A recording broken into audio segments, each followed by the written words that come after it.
India US സ്വതന്ത്ര വ്യാപാര കരാർ 6ാം ഘട്ട ചർച്ചകൾ ഇന്നു മുതൽ പുനരാരംഭിക്കും. ഉഭയകക്ഷി ചർച്ചകൾക്കായി US വ്യാപാര പ്രതിനിധി ബ്രണ്ടൻ ലിഞ്ച് ഇന്ത്യയിലെത്തി.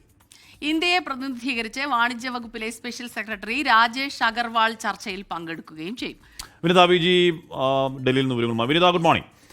അപ്പോൾ ഒരു ഘട്ടത്തിൽ ഇന്ത്യ അമേരിക്ക ബന്ധം വല്ലാതെ വഷളാവുന്നു എന്നൊക്കെ നമ്മൾ കരുതിയതാണ്, വഷളായതുമാണ്. അങ്ങോട്ടും ഇങ്ങോട്ടുമുള്ള വാക്പോരൊക്കെ നമ്മൾ കണ്ടതാണ്. അത് വീണ്ടും റീബർത്ത് എന്ന് പറയാനായോ വിനീത?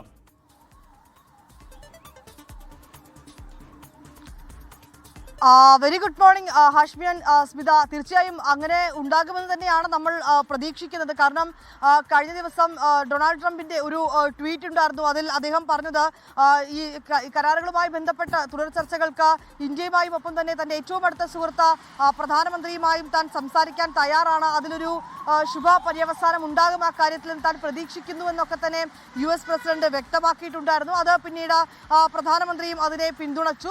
അതിന് പിന്നാലെയാണ് ഈ ചർച്ചകൾക്ക് വീണ്ടും ആരംഭമാവുന്നത്. അതിൽ ഇന്ത്യ US സ്വതന്ത്ര വ്യാപാര കരാർ 6ാം ഘട്ട ചർച്ചകൾ ഇന്ന് മുതൽ ആരംഭിക്കുകയാണ്. ഉഭയകക്ഷി ചർച്ചകൾക്കായി US വ്യാപാര പ്രതിനിധി ബ്രണ്ടൻ ലിഞ്ച് അദ്ദേഹം ഇന്ത്യയിലേക്ക് എത്തിയിട്ടുണ്ടെന്നാണ് നമുക്ക് അറിയാൻ കഴിയുന്നത്. വാണിജ്യ വകുപ്പ് സ്പെഷ്യൽ സെക്രട്ടറി രാജേഷ് അഗർവാളുമായിട്ടായിരിക്കും അദ്ദേഹം കൂടിക്കാഴ്ച നടത്തുക. നേരത്തെ തന്നെ ഈ കാർഷിക ക്ഷീര മേഖലകൾ തുറക്കണമെന്ന് US ഒരു ആവശ്യം അറിയിച്ചിട്ടുണ്ടായിരുന്നു ഇന്ത്യയിൽ. പക്ഷേ ആ ആവശ്യത്തെ ഇന്ത്യ എതിർപ്പും അറിയിച്ചിട്ടുണ്ടായിരുന്നു. കാരണം ഇന്ത്യയെ സംബന്ധിച്ചിടത്തോളം, നമ്മളെ സംബന്ധിച്ചിടത്തോളം രാജ്യത്ത് ഈ കാർഷിക മേഖലയിലും ഒപ്പം തന്നെ ക്ഷീരമേഖലയിലും ഒക്കെ നമുക്ക് വലിയ നേട്ടമുള്ള മേഖലകളിലാണ്. ആ മേഖലകളിൽ US-ന് ഒരു വ്യാപാരവുമായി ബന്ധപ്പെട്ട് അവർക്കൊരു ഒരു സ്വീകാര്യത നമ്മൾ നൽകുകയാണ് എങ്കിൽ അത് സ്വാഭാവികമായും നമ്മളുടെ ക്ഷീരമേഖലയൊക്കെ തന്നെ വലിയ രീതിയിൽ ബാധിക്കാനുള്ളൊരു സാധ്യതയുണ്ട്. അതുകൊണ്ട് തന്നെ US-ന്റെ അത്തരത്തിലേക്കുള്ള ആവശ്യം ഇന്ത്യ തുടക്കം മുതൽ തന്നെ അതിനെ നിരാകരിക്കുകയാണ് ഉണ്ടായത്.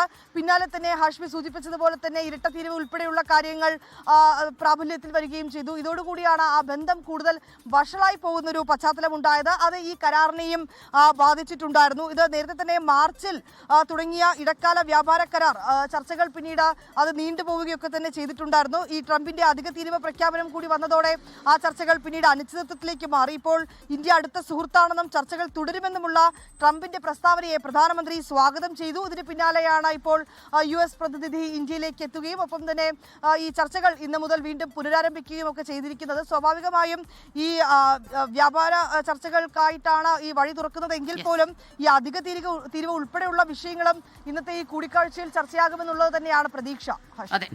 അധിക തീരുവ പിൻവലിക്കണമെന്ന ആവശ്യം ഇന്ത്യ തീർച്ചയായിട്ടും ഉന്നയിക്കും.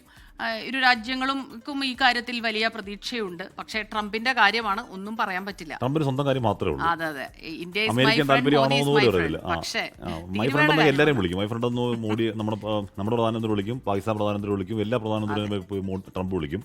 ട്രംപിനും അമേരിക്കയ്ക്കും അമേരിക്കയുടെ മാത്രം താല്പര്യമുള്ളൂ. നമുക്ക് നേരത്തെ ഒരിക്കലും ഇല്ലാത്തതുകൊണ്ട് നമുക്ക് വ്യക്തമായതും ബോധ്യമായതുമായ ദിവസമാണ്. രാജ്യത്തിന് ബോധ്യമുണ്ട്. ഇന്ന് എന്ത് നിലപാടുണ്ടാകുന്നുള്ളത് നമുക്ക് കാത്തിരുന്ന് തന്നെ കാണാം. പരിധിയിൽ കൂടുതൽ നമ്പാതെ എന്ന് ആൾക്കാർ പറയുന്നു. ഒന്നും പ്രഡിക്റ്റ് ചെയ്യാൻ പറ്റും. ലോകത്തെവിടെയായാലും ഏത് സമയത്തും 24 വാർത്തകളും ഓഗ്മെന്റഡ് റിയാലിറ്റി പാക്കേജുകളും എക്സ്പ്ലെയിനറുകളും വിശദമായി കാണാൻ ഞങ്ങളുടെ YouTube ചാനൽ നിങ്ങൾക്ക് സബ്സ്ക്രൈബ് ചെയ്യാം.